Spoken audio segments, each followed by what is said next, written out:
ಈ ನಡುವೆ ನಿನ್ನೆ ವಿಧಾನಸೌಧದಲ್ಲಿ ಪ್ರತ್ಯಕ್ಷರಾದ ದದ್ದಲ್ ಹೇಳಿದ್ದು ನನಗೆ ಯಾವ ನೋಟಿಸ್ಸು ಬಂದಿಲ್ಲ, ವಿಚಾರಣೆ ಎಲ್ಲ ಮುಗಿದೋಗಿದೆ ಅಂತ.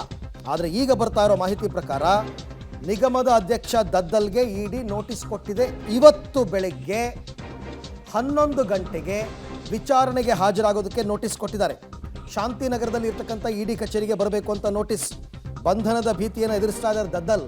ಅವ್ರೇನು ಅನ್ಕೊಂಡ್ಬಿಟ್ರು, 10 ದಿನ ಸೆಷನ್ ನಡೀತಾ ಇದೆ, ಸೆಷನ್ ಟೈಮ್ನಲ್ಲಿ ನಮ್ಮನ್ನು ಅರೆಸ್ಟ್ ಮಾಡಬೇಕು ಅಂದರೆ ಸ್ಪೀಕರ್ ಪರ್ಮಿಷನ್ ಬೇಕು, ಹಾಗಾಗಿ 10 ದಿನ ನಮ್ಮನ್ನು ಅರೆಸ್ಟ್ ಮಾಡಲ್ಲ ಅಂತ. ಬಟ್ ನೋಟಿಸ್ ಕೊಟ್ಟಿದ್ದಾರೆ ಈಗ ಸದ್ಯಕ್ಕೆ. ಇವತ್ತು ನೋಡೋಣ ಇವರು ನೋಟಿಸ್ಗೆ ಉತ್ತರಿಸಿ ಇವರು ಹೋಗ್ತಾರಾ ವಿಚಾರಣೆಗೆ ಅಥವಾ ಸೆಷನ್ಗೆ ಬರ್ತಾರಾ ಅಂತ. ಸೆಷನ್ಗೆ ಬಂದರೆ ವಿಚಾರಣೆ ತಪ್ಪಿಸ್ಕೊಂಡಂಗಾಗುತ್ತೆ. ಇಡಿ ಅವರಿಗೆ ಇನ್ನೊಂದು ಬೇರೆ ಆಯ್ಕೆ ಇದೆ.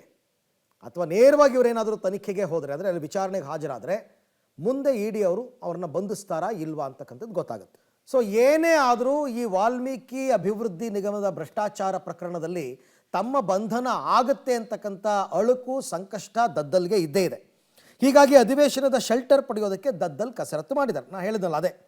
ಆದರೆ ದದ್ದಲ್ಗೆ ಈಗ ಶಾಕ್ ಎದುರಾಗಿದೆ.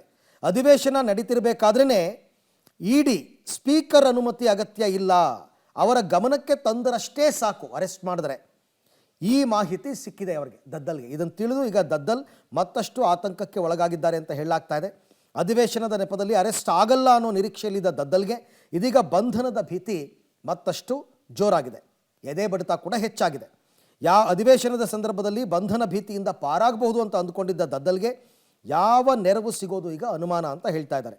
ಈಗ ಬಂಧಿಸದೇ ಇದ್ದರೆ ಸದನಕ್ಕೆ ಅವಮಾನ, ಬಂಧಿಸ್ಬಿಟ್ರೆ ಇದೊಂದು ಕಾರಣಕ್ಕೆ ಸೇಫ್ ಆಗ್ಬೋದು ಅಂತಕ್ಕಂಥ ಲೆಕ್ಕಾಚಾರ ಇತ್ತು.